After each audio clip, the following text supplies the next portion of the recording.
வணக்கம். நான் டாக்டர் பிரபு பேசுகிறேன். மூளை நரம்பியல் அறுவை சிகிச்சை நிபுணர், ஈரோட்டிலிருந்து. ட்ரைஜெமினல் நியூராலஜியான்னு சொல்லக்கூடிய இந்த ரொம்ப கொடூரமான முகத்தில் ஏற்படக்கூடிய ஒரு வலியை பற்றி நம்ம பேசிகிட்டு இருக்கோம்.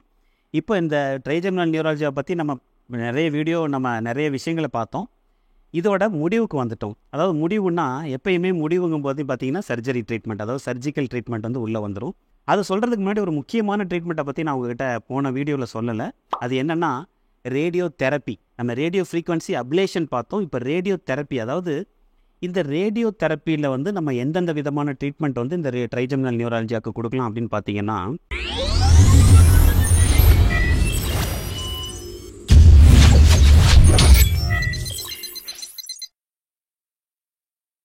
இது 2 விதமான ரேடியோ தெரப்பி இருக்குது. ஒன்று வந்து காமா நைஃப் தெரப்பி அப்படின்னு சொல்லுவோம். இன்னொன்று வந்து ஸ்டீரியோடாக்டிக் ரேடியோ சர்ஜரி அப்படின்னு சொல்லுவோம். மெயினாக இந்த ரேடியோ தெரப்பி ட்ரீட்மெண்ட் வந்து ரொம்ப வயசானவங்களுக்கு, அதாவது அவங்களுக்கு வந்து சர்ஜரி ஃபிட்னஸ் கிடைக்காது. அதாவது அவங்களுக்கு வந்து ஏதாவது ஒரு ஹார்ட் ப்ராப்ளமோ இல்லை வேறு ஏதாவது மேஜர் இஷ்யூ, அவங்களால வந்து இந்த சர்ஜிக்கல் அனஸ்தீசியாவை வந்து வித்ஸ்டாண்ட் பண்ண முடியாது, அவங்களுக்கு வந்து ஆப்ரேஷன் பண்ண முடியாது. அப்படிங்கிற சமயத்தில் வந்து இந்த ரேடியோ தெரப்பி வந்து ஒரு பெஸ்ட் ஆப்ஷனாக இருக்கும். இந்த ரேடியோ தெரப்பியில் எஸ்ஆர்எஸ் இல்லை காமா நைஃப் தெரப்பி அப்படிங்கிறது என்னென்னா, பல முனைகளிலிருந்தும் வந்து நம்ம ரேடியோ தெரப்பியை வந்து கொடுத்து அதை ஒரு இடத்துல காலிமேட் பண்ணி ஒரு ஃபோக்கஸ், ஒரு பாயிண்டில் வந்து நம்ம ரேடியோ தெரப்பியை வந்து நம்ம விழச் செய்வோம்.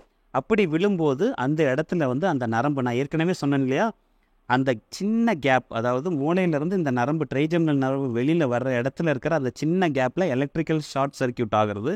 அது வந்து அந்த இரத்த குழாயினாலேயோ இல்லை சில நேரம் டீமைலினேஷன் சொல்லக்கூடிய அந்த நரம்பு வீக் ஆகிறனாலேயோ நம்ம வந்து வரலான்னு சொல்லுவோம் இல்லையா, அந்த இடத்துல வந்து இந்த ரேடியோ தெரப்பியை வந்து நம்ம கொடுக்கும்போது பார்ஷியலாக டெஸ்ட்ராய் ஆகி அதன் மூலமாக இந்த வலியிலேருந்து ஒரு விடுதலை கிடைக்கும்.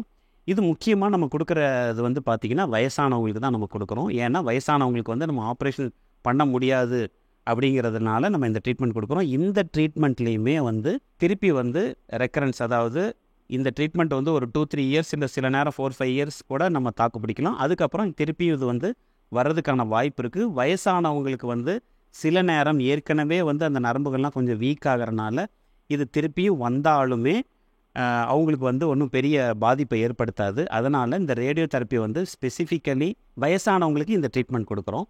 இன்னொரு முக்கியமான விஷயம், நம்ம பர்க்யூட்டேனியஸ் தெரப்பி கொடுத்தாலும் சரி, இந்த ரேடியோ தெரப்பி, அதாவது பர்க்யூட்டேனியஸில் நான் நிறைய இன்ஜெக்ஷன்ஸ் மூலமாக நம்ம இந்த ட்ரைஜெமினல் நியூராலஜிக்கு ட்ரீட்மெண்ட் கொடுக்கலான்னு சொன்னேன் இல்லையா, அந்த விஷயங்களாக இருந்தாலும் சரி, இந்த ரேடியோ தெரப்பியாக இருந்தாலும் ஒரு முக்கியமான சைடு எஃபெக்டை பற்றி நான் சொல்ல மறந்தது என்னென்னா ஃபேஷியல் நம்னஸ். அதாவது இந்த ட்ரீட்மெண்ட் கொடுக்குறவங்களுக்கெல்லாம் அந்த நரம்பு பார்ஷியலாக டெஸ்ட்ராய் ஆகிறனால இல்லை சில நேரம் ஃபுல்லாக டெஸ்ட்ராய் ஆகிறனால வந்து அவங்களுக்கு வந்து அந்த பகுதி எந்த பக்கம் நம்ம அந்த ட்ரீட்மெண்ட் கொடுக்குறோமோ அந்த பகுதி வந்து முழுமையாகவோ இல்லை ஒரு பாதியாகவோ மரத்து போகிறதுக்கு வாய்ப்பு இருக்குது.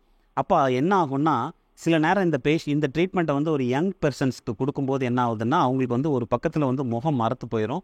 அவங்களுக்கு வந்து வெளியில் போகும்போது காற்று படும்போது கூட ஒரு பக்கம் வந்து அவங்களுக்கு நல்ல உணர்வு தெரியும், ஒரு பக்கம் வந்து அவங்களுக்கு அப்படியே மரமரப்பு மாதிரி, அதாவது மரக்கட்டை மாதிரி ஒரு உணர்வு வரும். இது வந்து ஒரு முக்கியமான ஒரு மேஜர் டிஸ்அட்வான்டேஜ். ஏன்னா யோசிச்சு பாருங்கள், வலி எந்த அளவுக்கு நமக்கு வந்து ஒரு தொந்தரவாக இருக்குதோ அதே மாதிரி அந்த நரம்பை நம்ம வந்து டெஸ்ட்ராய் பண்ணும்போது அது வந்து செயலிழக்கிறனால நமக்கு வந்து முகத்தில் உணர்ச்சி சரியாக இருக்காது. அப்போ வந்து அந்த மரமரப்பு ஏற்படுறதும் நமக்கு வந்து ஒரு முக்கியமான ஒரு சைடு எஃபெக்டாக கருதுகிறோம். நிறைய பேஷண்ட்ஸ், யங் பேஷண்ட்ஸ் வந்து இந்த மரமரப்பு, அதாவது இந்த உணர்ச்சி கம்மியாக இருக்கிறத வந்து ஒரு முக்கியமான ஒரு ட்ராபேக்காக எல்லாருமே சொல்கிறாங்க. அதனால் இந்த பர்க்யூட்டேனியஸ் ப்ரொசீஜர் ஆகட்டும், இந்த ரேடியோ தெரப்பி ஆகட்டும், நீங்கள் வந்து ஒரு பேஷண்ட்ஸ்க்கு நம்ம கொடுக்கும்போது கண்டிப்பாக இந்த முகம் வந்து மரத்து போகுங்கிறத அந்த சைடு எஃபெக்டை நாங்கள் கண்டிப்பாக சொல்லுவோம். இந்த ரேடியோ தெரப்பி, அதாவது நம்ம இப்போ நான் வயசானவங்களுக்கு நான் ரேடியோ தெரப்பி ட்ரீட்மெண்ட் கொடுக்கலான்னு சொன்னீங்களா, இதில் இன்னொரு சைடு எஃபெக்ட் என்னென்னா, ரேடியோ தெரப்பி கொடுக்கும்போது இனிஷியலாக அந்த ஒரு 3 to 6 months அந்த நரம்பு கொஞ்சம் வீக்கமாகி அதுக்கப்புறம் தான் அந்த நரம்பு வந்து டெஸ்ட்ராய் ஆகும். அதனால அந்த வீக்கமாகும்போது அந்த வலி சில நேரம் அதிகமாகிறதுக்கு கூட வாய்ப்பு இருக்குது. இந்த வலி அதாவது சில நேரம் வலி அதிகமாகிறது கூட மட்டும் இல்லாமல் இந்த காமா நைஃப் தெரப்பி, இந்த எஸ்ஆர்எஸ் ஸ்டீரியோடாக்டிக் ரேடியோ சர்ஜரி நம்ம பண்ணும்போது அந்த ட்ரைஜெமினல் நியூராலஜியா பெயின் வந்து உடனடியாக சரியாகாது. ஏன்னா இந்த ட்ரீட்மெண்ட்டோட எஃபெக்ட் வர்றதுக்கே கிட்டத்தட்ட 6 மாதம் இல்லை சில நேரம் 1 வருஷம் கூட ஆகலாம். அது வரைக்கும் இந்த வலி கொஞ்சம் கொஞ்சம் இருக்க தான் செய்யும், பட் ஃப்ரீக்வன்சி குறைஞ்சிரும். ஸோ அதனால் முகம் மரத்து போகிறதும் இந்த ட்ரீட்மெண்ட்டோட எஃபிகசி, அதாவது இந்த ரேடியோ தெரப்பியோட எஃபெக்டிவ் வந்து வர்றதுக்கும் லேட் ஆகிறது அப்படிங்கிறதெல்லாம் தான் இந்த ட்ரீட்மெண்ட்டோட டிஸ்அட்வான்டேஜாக நம்ம பார்க்குறோம். பட் இருந்தாலும் வேறு வழி இல்லை, வயசானவங்களுக்கு வந்து நம்ம சர்ஜரி பண்ண முடியாது. அப்போ இந்த ஆப்ஷன்ஸ் தான் நம்ம எடுக்கிற மாதிரி வரும். இந்த ட்ரைஜெமினல் நியூராலஜியாவுக்கு கொடுக்கக்கூடிய ஒரு டெஃபினட்டிவ் ட்ரீட்மெண்ட் இதுதான் வந்து த பர்ஃபெக்ட் ட்ரீட்மெண்ட். இந்த ட்ரீட்மெண்ட் கொடுக்கும்போது இந்த வியாதி இருக்கவங்களுக்கு கிட்டத்தட்ட 95% பேருக்கு மேலே வந்து கம்ப்ளீட்டாக க்யூர் ஆகிடலாம். இந்த ட்ரீட்மெண்ட் கொடுக்குறனால வந்து எந்த ஒரு நரம்பு பாதிப்போ நரம்பு மரத்து போகிறதோ எதுவுமே ஏற்படாது. அது என்னங்கிறத நம்ம அடுத்த வீடியோவில் பார்க்கலாம். தொடர்ந்து இணைந்திருங்கள். ட்ரைஜெமினல் நியூராலஜியை பற்றி நிறைய விஷயங்கள் நம்ம பேசிகிட்டு இருக்கோம். தொடர்ந்து பேசுவோம். நன்றி.